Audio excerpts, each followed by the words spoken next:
हरे कृष्णा।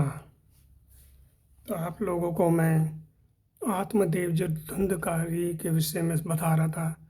आत्मदेव जी के पास उनके पुत्र गोकर्ण जी आते हैं। आपको मैंने नारद ऋषि की कथा सुनाई। कबीर जी के पास एक व्यक्ति आया। कबीर जी अपने कुछ शिष्यों के साथ बैठे थे। तो कबीर जी से उस व्यक्ति ने पूछा कि घर छोड़ना अच्छा है भक्ति करने के लिए, या मुझे घर में रह कर के भजन करना चाहिए। तो कबीर जी ने कहा, तुम घर बार छोड़ दो और अपना एकांत में कहीं भी किसी वन में जा कर के भगवान का भजन करो। वो व्यक्ति चला गया। दूसरा व्यक्ति आया, उसने भी यही प्रश्न किया कबीर जी से कि घर बार छोड़ना अच्छा है भजन करने के लिए, घर में रह के भजन करें। तो कबीर जी ने कहा कि तुम घर में रहो। वो भी चला गया। तो शिष्य बड़े आश्चर्य में थे। उनमें से एक शिष्य ने पूछा कबीर जी के कि आपने दोनों व्यक्ति को अलग अलग उत्तर क्यों दिया, प्रश्न तो एक ही था। तो कबीर जी कहते जो पहला व्यक्ति था वो मुक्त था, यानी कि वो शरीर से ऊपर उठ चुका है, आसक्ति मोह से ऊपर उठ चुका है। अगर वो घर में रहता तो भी भगवान का भजन करेगा, और वन में रहेगा तो भी भगवान का भजन करेगा। और जो दूसरा व्यक्ति था वो भी परिवार में आसक्त है, अपने पुत्र में पत्नी में भजन तो कर रहा है, लेकिन अभी परिपक्व नहीं हुआ। तो इसलिए मैंने उसको कहा कि तुम घर में रह के भजन करो। क्यों? क्योंकि अगर वो वन में जाता, जो परिवार में आसक्त है, जिस दूसरे व्यक्ति को कबीर जी ने कहा कि तुम घर में रहो, तो उन्होंने कहा कि उसका मन भजन में नहीं लगता। वो परिवार के विषय में सोचता कि मेरी पत्नी कैसी रहेगी, मेरा पुत्र कैसे होगा। तो क्या है कि वो वन में रह कर के इसी का चिंतन करता। इसलिए मैंने उसको कहा कि तुम घर में रह कर के भजन करो। हम घर में रहें, वन में रहें, कहीं भी रहें, लेकिन जब तक इस शारीरिक संबंध से ऊपर नहीं उठेंगे, हम देहात्म बुद्धि से ऊपर नहीं उठेंगे, तब तक हम भगवान को प्राप्त नहीं कर पाएंगे।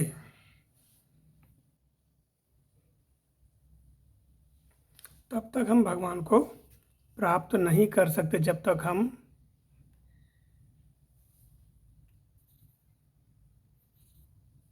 देहात्म से ऊपर नहीं उठते। देहात्म बुद्धि क्या है कि मैं यह शरीर हूँ, मैं काला हूँ, मैं गोरा हूँ, मैं सुंदर हूँ, मैं कुरूप हूँ, मैं स्त्री हूँ, मैं पुरुष हूँ। ये देहात्म बुद्धि कहलाती है। हम ना काले हैं, ना गोरे हैं, ना सुंदर हैं, ना कुरूप हैं, ना स्त्री, ना पुरुष। हम केवल आत्मा हैं। इस आत्मा को ढकने के लिए ये शरीर मिला है, स्त्री का, पुरुष का, सुंदर का, कुरूप का, काले का, गोरे का। ये जो जैसे हम देखते हैं ना, हम लोग वस्त्र पहनते हैं, नीले वस्त्र, काले वस्त्र, पीले वस्त्र, सफ़ेद वस्त्र। उसी तरह से इस आत्मा को ढकने के लिए ये शरीर रूपी वस्त्र मिला है हमको। तो हम ये देह नहीं है। अगर ये हम देह हो तो फिर शरीर छूटता क्यों है हमारा?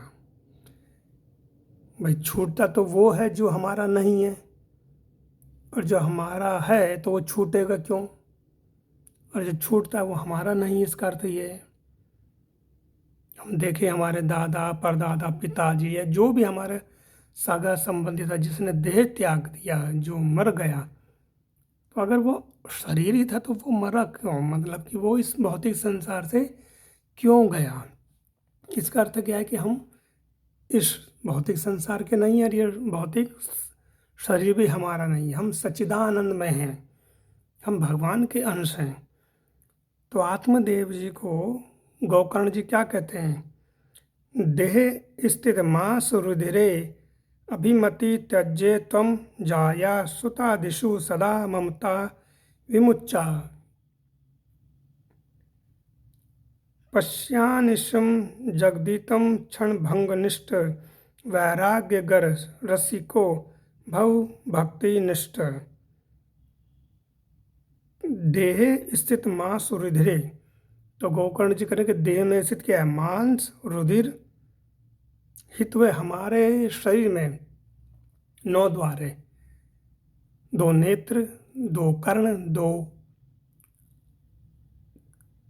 आंखें हमारी, 2 कर्ण हो गए, 2 नेत्र हो गए, 2 हमारे नथुन है नाक के, 1 मुंह और मल और मूत्र का द्वार, इन सबको मिला के 9 द्वार हैं।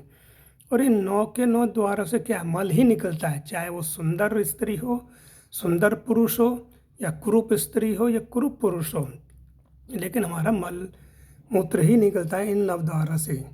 कोई सुगंधित वस्तु नहीं निकलती। नेत्रों से सुबह सुबह तो नेत्रों में मल लगा होता है, कहाँ कर्ण से मल निकलता है, नाक से निकलता है, मुंह से निकलता है मल। मूत्र तो हमारा है ही त्यागने योग्य वस्तु, और इस देह के अंदर यही भरा पड़ा हमारा। देह स्थित मांस रुधिरे अभिमति तज्यम तम जाया सुतादिषु सदा ममताम विमुच्य। तो यहाँ पर कौन कह रहे हैं, गौकर्ण जी की देह में से तो ये सब कुछ है, तो आप आसक्त क्यों हो रहे इस देह से कि ये मेरी पत्नी है, ये मेरा बच्चा है। कह रहे जब आपका बच्चा नहीं था तब भी आप जीवित थे, और बाद में भी आप जीवित रहेंगे। और जब दुष्ट संतान पैदा हो जाए तो वो आपका कभी उद्धार नहीं कर सकती पिताजी, जैसे कि धुंधकारी है। इस देह का अंत में होता क्या, जब हम जीव आत्मा प्राण त्याग देते हैं तो इसको जला देते हैं, इसको गाड़ देते हैं, इसको जल में बहा देते हैं, सभी